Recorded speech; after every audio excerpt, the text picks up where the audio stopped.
नमस्कार शेतकरी मित्रांनो। तर आज 13 फेब्रुवारी वार गुरुवार जाणून घेऊया आजचे महाराष्ट्रातील तूर बाजार भाव। शेतकरी मित्रांनो, पहिली बाजार समिती आहे सोलापूर बाजार समिती। येथे आवक आलेली आहे 122 क्विंटलची। कमीत कमी दर मिळालेला आहे 6545। सर्वसाधारण दर मिळालेला आहे 6960, तर जास्तीत जास्तचा दर मिळालेला आहे 7300 रुपये क्विंटल। तर शेतकरी मित्रांनो, पुढील बाजार समिती आहे मुरुम बाजार समिती। येथे आवक आलेली आहे 966 क्विंटलची। कमीत कमी दर मिळालेला आहे 7000। सर्वसाधारण दर मिळालेला आहे 7602, तर जास्तीत जास्तचा दर मिळालेला आहे तो सुद्धा 7602 रुपये क्विंटल।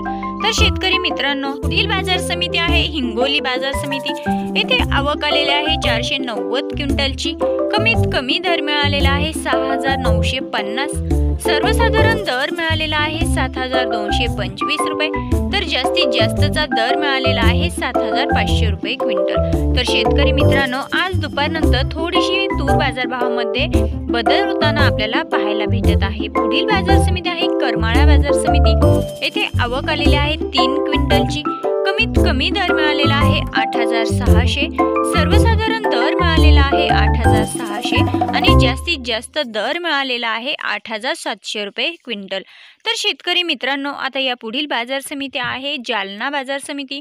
येथे आवक आलेली आहे 71 क्विंटलची। कमीत कमी दर मिळालेला आहे 6200। सर्वसाधारण दर मिळालेला आहे 9200, तर जास्तीत जास्तचा दर मिळालेला आहे 10900। शेतकरी मित्रांनो, आपण जर या बाजार समित्यांचा विचार केला तर यामध्ये सर्वात जास्त जालना बाजार समितीमध्ये जास्तीत जास्त दर हा शेतकरी बांधवांना भेटलेला आहे। तर शेतकरी मित्रांनो, पुढील बाजार समिती आहे मुरुम बाजार समिती। येथे आवक आलेली आहे 966 क्विंटलची। कमीत कमी दर मिळालेला आहे 7000। सर्वसाधारण दर मिळालेला आहे 7602, तर जास्तीत जास्त दर सुद्धा मिळालेला आहे 7602। शेतकरी मित्रांनो, असेच बाजारभाव जाणून घेण्यासाठी आपल्या YouTube चॅनलला सबस्क्राईब करा।